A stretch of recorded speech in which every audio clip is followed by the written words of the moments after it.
वंदे मातरम। मैं हूं आपके साथ ऋतु भंडारी और नेटवर्क 10 की खास पेशकश में आप सभी का बहुत स्वागत है। और आज नेटवर्क 10 की टीम पहुंची है द्वारका के एस ईस्ट सागरपुर वार्ड में, जहां तमाम मुद्दों को लेकर यहां पर बातचीत की जाएगी। कई यहां पर जो आम जनता है वो यहां पर मौजूद है और किस तरह की प्रतिक्रिया सामने आती है वो देखना महत्वपूर्ण होगा, क्योंकि लगातार हम देख रहे हैं कि कई मुद्दों को उठाते हुए आमजन नजर आ रहे हैं। और इसमें एमसीडी इलेक्शन जिस तरह से पास आता हुआ नजर आ रहा है, उस हिसाब से कहा जा सकता है कि सरगर्मी बढ़ती हुई नजर आ रही है। मेरे साथ मेरे सहयोगी राजकुमार चौधरी जी भी मौजूद है। राजकुमार जी, लगातार जो यहाँ पर मुद्दे हैं वो गहमा गहमी से उठाए जा रहे हैं, लेकिन राजनीतिक दलों की तरफ से भी कई तरह के दावे वादे किए जा रहे हैं। अब 2017 का जो 5 साल बीत गया, आने वाले 5 साल को किस तरह से एमसीडी इलेक्शन में आप देखते हैं? बिल्कुल ऋतु, निश्चित तौर पर लोकतंत्र में एक बहुत बड़ी खासियत यह है कि 5 साल में चुनाव आते हैं और लोगों को अपनी बात कहने का मौका मिलता है। कहने का मौका नहीं मिलता, बटन दबाने का मौका मिलता है, ताकि सबकी औकात समझ में आए। और नेताओं से जो उनकी अपेक्षा होती है उसी आधार पर लोग वोट करते हैं। लेकिन वोट ऑफ परसेंटेज की बात करें, क्योंकि अगर हम बात करें तो पूरे उत्तर प्रदेश के तकरीबन 45 जिलों में हम लोग घूम के आए। तमाम प्रयासों के बावजूद, तमाम चुनाव आयोग के प्रयासों के बावजूद केवल और केवल 60% तक मतदान पहुंचा। अगर 100 में से 60 लोग अगर मतदान करेंगे तो कैसे सरकार बनेगी? अगर लोकतंत्र में अगर आवश्यकता है तो सबसे पहली अपील तो ये है कि लोग एमसीडी के चुनाव में अपने मताधिकार का उपयोग करें। हमारे साथ हमारे सहयोगी गुलशन सैफी हैं। गुलशन जी, ये जो द्वारका विधानसभा क्षेत्र है जहाँ हम खड़े हैं, ये जो अगर वार्ड है, अगर इस वार्ड की पॉलिटिकल सिनेरियो की बात की जाए तो क्या स्थिति है? सर, यहाँ की पॉलिटिकल सिनेरियो की अगर हम बात करें तो ये वार्ड पहले कांग्रेस के पास था, निर्दलीय। उसके बाद में पूनम जिंदल जी आई जो बीजेपी से थी, उन्होंने जीत हासिल की।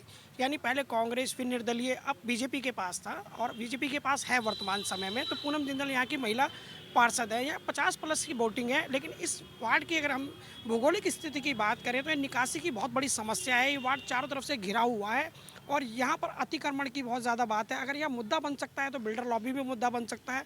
साथ में जो सफाई व्यवस्था है वो मुद्दा यहाँ पर बन सकता है। कुछ जगहों पर पानी ना आना या गंदा आना, ये भी एक अहम मुद्दा बन सकता है। पार्कों की स्थिति सुधरी है ये कहा जा सकता है, लेकिन संतोषजनक स्थिति में अभी हम नहीं आ पाए हैं। और साथ में जो गलियाँ हैं, छोटी गलियाँ हैं, संकरी गलियाँ, वो खुद ही हुई है, जिससे आवाजाही में बहुत दिक्कत हो रही है। यहाँ मोहल्ला क्लिनिक नहीं है, जबकि आम आदमी पार्टी की एक बहुत बड़ी योजना है कि मोहल्ला क्लिनिक होना चाहिए, तो उसका भी यहाँ पर अभाव देखा जाता है। तो ऐसे में कहा जा सकता है कि बिजली पानी के ही तमाम वो मुद्दे रहेंगे। लेकिन फिर भी यहाँ बीजेपी के पास सीटें अब किसके पास जाएगी और वोटर किस और ज़्यादा ध्यान देंगे, ये देखने वाली बात होगी। बिल्कुल स्वाभाविक है, क्योंकि पिटारा जब खुलता है तो समझ में आती हैं चीज़ें। लेकिन एक बात बिल्कुल तय है कि जो काउंसलर रहे हैं उन्होंने अपनी जिम्मेदारी को निर्वहन नहीं किया। जब नेता आपके द्वारे आते हैं और आपके घर की घंटी बजाकर वोट मांगते हैं कि वोट मुझे देना, मैं हमेशा आपके लिए तत्पर रहूँगा, जवाबदेही भी बनती है। उनसे जवाब लेना अब आपकी जिम्मेदारी है और उसके बाद लेकिन वोट ज़रूर करना। अब मैं ऋतु से कहूँगा कि ऋतु इस कार्यक्रम को थोड़ा सा आगे बढ़ाने का प्रयास करें, क्योंकि यहाँ बहुत जिम्मेदार लोग हमारे साथ यहाँ पे मौजूद हैं, रेजिडेंट वेलफेयर एसोसिएशन और उसके अलावा तमाम तरह के, क्योंकि पॉलिटिकल लोग भी हैं, मिले जुले, क्योंकि बिना राजनीति के कहीं भी संभव नहीं है। क्योंकि आजकल घरों में भी पॉलिटिक्स चल रही है। अगर छोटी सी जगह देखा जाए तो पॉलिटिक्स बुरी चीज़ नहीं है, इसलिए राजनीति कीजिए, लेकिन सभ्य तरीके से और सद्भाव तरीके से। बिल्कुल। और किस तरह के रिएक्शन सामने आते हैं वो जानने की कोशिश करेंगे। सर, शुरुआत आपसे, एमसीडी इलेक्शन का माहौल क्या है? मैं पहले अपना नाम बता दूं आपको। मेरा नाम गोल्डी बेदी है। मैं द्वारका से आम आदमी पार्टी से कोषाध्यक्ष हूँ। और एमसीडी का जो इलेक्शन का जो रुझान है हमारी पूरी द्वारका विधानसभा में, इवन पूरी दिल्ली के अंदर आम आदमी के फेवर में है। 272 सीटें हम जीत रहे हैं। ये हमारी जो है अरविंद केजरीवाल जी की बहुत बड़ी उपलब्धि है। सारी सीटें आप ही के पक्ष में? बिल्कुल हमारे पक्ष में है, सॉलिड तरीके से हमारे पक्ष में है। क्योंकि बीजेपी का जो भ्रष्टाचार, लैंटर माफिया जो उन्होंने फैलाया है, जैसे अभी आपने मंजू खंडेलवाल जी का सुना होगा, उन्होंने अपने पति के नाम पे 50 करोड़ की संपत्ति कर दी थी। इसी तरीका उन्होंने बहुत सारे भ्रष्टाचार किए। किसानों के लिए कुछ नहीं किया, कोरोना में बीजेपी ने कुछ नहीं किया, कोई उन्होंने इस प्रकार का जनता को छूने वाला कोई भी उन्होंने कार्य नहीं किया है। और आम आदमी पार्टी ने हर जगह आम आदमी पार्टी के कार्यकर्ता बढ़ चढ़कर हिस्सा लिया है। ठीक है। राज्य में आम आदमी पार्टी की सरकार है और इस बीच जिस तरह से यहाँ पर दावे वादे किए जा रहे हैं, मोहल्ला क्लिनिक यहाँ पर नहीं है। नहीं, मोहल्ला क्लिनिक अभी बनने जा रहे हैं। कुछ मोहल्ला क्लिनिक हमारे पास हैं। हमारी बहुत बड़ी उपलब्धि है आम आदमी पार्टी की। यहाँ पर बहुत बड़ी उपलब्धि है कि हमने जो स्कूल बनाए हैं, यहाँ पर 4 स्कूल मेरे वार्ड में बने हुए हैं जो 32S में हैं, और उनकी 100 कमरों के स्कूल बने हुए हैं। आज हमारे यहाँ पर इतनी बढ़िया व्यवस्था कमरों की या स्कूल की इतनी बढ़िया व्यवस्था है कि हम बता नहीं सकते हैं। मुद्दे क्या हैं यहाँ पर? मुद्दे तो मेन ये है कि आप लोग आज आए हैं जनता के बीच में, तो ये एमसीडी के मुद्दे हैं। एमसीडी का इलेक्शन है। एमसीडी का जो काम होता है, साफ़ सफाई, गलियों में स्ट्रीट लाइट वगैरह, तो यही मुद्दे होने चाहिए। अगर साफ सफाई अगर वो करते तो मुझे लगता है आप लोगों को यहाँ आने की जरूरत ही नहीं पड़ती। तो हो रहे हैं क्या मुद्दे नहीं हो रहे जी, यहाँ पे साफ सफाई नहीं है। आप हालत देख सकते हैं, दिल्ली सरकार ने पटरी बनाई जिस पे आप खड़े हैं, और उसके बावजूद यहाँ पे वाहन खड़े रहते हैं। ये एमसीडी का काम है इनके ऊपर कार्रवाई करना। कूड़े के ढेर बने हैं, कूड़ा पड़ा है, कोई उठाने वाला नहीं है, झाड़ू लगाने वाला कोई नहीं है। जिस मुद्दे पे एमसीडी के अंदर भाजपा 15 साल से शासित है, दिल्ली को कूड़े का पहाड़ बना दिया जी। जीटी करनाल रोड देख लो, ओखला देख लो, सब जगह गंदगी है। संपत्ति बेच बेच के स्कूलों को बंद किया जा रहा है, बहुत गलत है ये। 5 साल में विकास नहीं हुआ, इसकी वजह क्या आप मानते हैं? 5 साल में विकास नहीं हुआ, इसकी वजह ये जो हमारे ये भ्रष्टाचार है।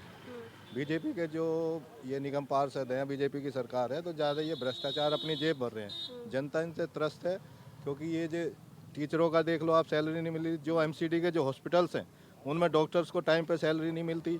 ये कहते हैं कि हमें पैसा नहीं मिलता, इनको पैसा मिलता है, लेकिन सब अपने जेब में इनके पैसे जा रहा है। ये स्कूलों को बेच रहे हैं, 25 स्कूल उन्होंने बंद कर दिए। एमसीडी के स्कूलों में बच्चों का एडमिशन कम हो गया। तो जगह जगह हर स्टेप पे इनका भ्रष्टाचार है, इसलिए विकास नहीं हो रहा है। ठीक है, 5 साल में विकास नहीं हो पा रहा है। सर, और किस तरह के मुद्दे आप लोग देखते हैं यहाँ पर, चूंकि आप नौजवान हैं और ऐसे में आप लोगों से देश को बहुत अपेक्षा? देखिए जी, मैं आपको यही बताना चाहूँगा, बीजेपी शासित एमसीडी को कोई दिल्ली वालों से कोई मतलब नहीं है। बीजेपी मस्त है और दिल्ली की जनता त्रस्त है। कूड़े का जो काम होता है, कूड़ा उठाने का, साफ सफाई का, बीजेपी शासित एमसीडी का है, लेकिन उसमें बिल्कुल ही फेल हो चुकी है। और अब बीजेपी को ये पता चल चुका है कि दिल्ली के अंदर हमारी एमसीडी में सरकार नहीं आने वाली, इसलिए इन्होंने सारी लूट खसोट करना शुरू कर दी। अभी मंजू खंडेलवाल जी हैं जो इनकी निगम पार्षद हैं, उन्होंने, आपको पता है, उन्होंने 50 करोड़ की लगभग ज़मीन थी जो अपने पति को नाम करा दी। और उससे पहले भी इन्होंने देखा नोवेल्टी सिनेमा जो है वो भी कौड़ियों के दाम बेच दिए। तो इनको पूरी तरह ही पता चल चुका है कि अब हमारी सरकार नहीं आने वाली एमसीडी में। तो अब इन्होंने जेब भरना शुरू कर दिया है और जितना भी पैसा लूट सकते हैं उतना लूट खसोट करने में इन्होंने लगा दिया है। ठीक है सर, चूंकि आप आम आदमी पार्टी के कोषाध्यक्ष हैं, एक चीज़ आपसे समझना चाहेंगे कि जहां पर आम आदमी पार्टी एमसीडी में है वहां तो विकास हो रहा है, लेकिन जहां बीजेपी है वहां विकास नहीं हो रहा। राज्य में आम आदमी पार्टी की सरकार है। देखिए, जहाँ पे आम आदमी पार्टी के काउंसलर हैं वहाँ पे विधायक के समर्थन से और एमसीडी के दोनों के काउंसलर और विधायक के समर्थन से, तालमेल से वहाँ पे अच्छा विकास हो रहा है। अब हम जहाँ पे हमारा काउंसलर नहीं है, बीजेपी का काउंसलर है, वहाँ हमारे विधायक जी अगर आम आदमी पार्टी विधायक जी कोई काम कराना चाहते हैं तो वो एनओसी नहीं देते हैं, रोड कटिंग के एनओसी नहीं देते, परमिशन नहीं देते, उसमें अड़ंगा डालते हैं। ऐसे सामंजस्य नहीं बैठ पा रहा केंद्र राज्य में, ये बिल्कुल वो नहीं चाहते कि किसी भी प्रकार से आम आदमी पार्टी जिस तरह विकास की गति को बढ़ा रही है वो गति और तेज़ी से बढ़े, इसलिए वो अपने हथकंडे से उसको रोकना चाहते हैं, विकास करने नहीं देते। और फिर बाद में ये हम पर आरोप लगाया जाता है कि भाई वो हम लोग काम नहीं कर रहे हैं, लेकिन ऐसा नहीं है। हम फिर भी उनके जो भी है वो कितना भी हमें रोके, हम हर तरीके से काम कर रहे हैं। कार्यकर्ता मजबूत है, हमारे विधायक जी मजबूत हैं और हमारे अरविंद केजरीवाल जी मजबूत हैं। ईमानदार सरकार है और हर तरीके से ईमानदारी से उनका तोड़ निकाल कर काम किया जा रहा है। लेकिन केंद्र की मोदी सरकार का कहना होता है कि हमने फंड आगे दे दिया है राज्य सरकार को, अब राज्य सरकार आगे जाकर देगी, और राज्य सरकार का ये कहना होता है कि फंड हमारे पास आया ही नहीं है। जी सर, यहाँ पर अगर देखा जाए तो एमसीडी के इलेक्शन की जो सरगर्मी तेज़ हो रखी है उसमें कहा जा रहा है कि राज्य सरकार की तरफ से कहा जाता है कि फंड हमें केंद्र की तरफ से नहीं आया, लेकिन केंद्र कह रही है कि हमारी तरफ से फंड राज्य को दे दिया गया और एमसीडी में अब आगे पास नहीं किया जा रहा, तो इसमें हमारी कोई गलती नहीं है। ऐसा है कि यहाँ पे कुछ काम तो होता नहीं, यहाँ पे गेट लगने थे, वो गेट मना कर दिया एमसीडी वालों ने, और क्या होगा इससे पहले। किस तरह का विकास नहीं हुआ 5 साल में? 5 साल में कुछ भी विकास नहीं हुआ। यहाँ पे हमारी गली में पानी भर जाता है, उसका विकास नहीं। वो पूनम जिंदल को बुला कर लाया, गया बुलाने के लिए, वो आई नहीं। तो पता है भी एमसीडी वाले क्या करते हैं, कुछ तो आने वाले 5 साल को आप क्या देखते हैं? आने वाले 5 साल को हम आम आदमी पार्टी को लेकर आएंगे और उसको जिताएंगे। यहाँ पर आपसे समझना चाहेंगे एमसीडी इलेक्शन को लेकर क्या हवाबाजी है? जी, हवाबाजी कुछ नहीं है। बीजेपी ने एमसीडी को एक भ्रष्टाचार की दुकान बना के रख दी है। बेट वो स्कूल बेच रही हैं, एमसीडी टीचर्स को पूरा पक्का नहीं कर रही हैं, उनकी सैलरीज रोक रही हैं। आंगनवाड़ी को हम उनसे ज़्यादा सैलरी दे रहे हैं, जबकि एमसीडी के टीचर्स ज़्यादा मेहनत कर रहे हैं, उनकी ड्यूटीज़ लग रही है। वजह सिर्फ भ्रष्टाचार है। आप स्कूल बेचने में लगे हुए हो, आप सफाई कर्मचारियों की सुनवाई नहीं करते हो, आप जनता की सुनवाई नहीं कर रहे हो, तो इन्होंने सिर्फ एक भ्रष्टाचार की दुकान बना के रख दी है।